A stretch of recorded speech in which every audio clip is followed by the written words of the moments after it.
अर्को मिनी भ्लगमा तपाईहरुलाई स्वागत छ। म चाहिँ अन्डर धोएर घाँसमा जानको लागि रेडी हुँदैछु। यहाँ चाहिँ हाम्रो गाउँको हिरो बाइक छ।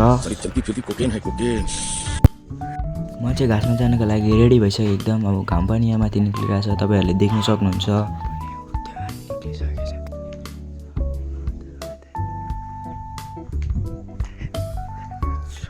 र म पनि घाँसमा जानको लागि हिँडे गाइस।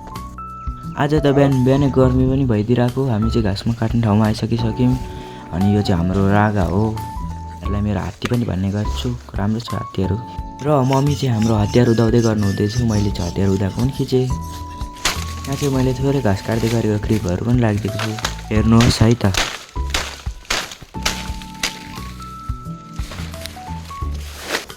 मैले चाहिँ अब घाँसहरू सबै काटेर राखिसकेको छु।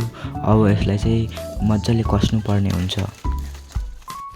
मैले चाहिँ अब घाँस पनि काटिसकेँ। अब यसलाई चाहिँ म हात्तीहरू भएकोमा पुर्याउनु पर्ने हुन्छ।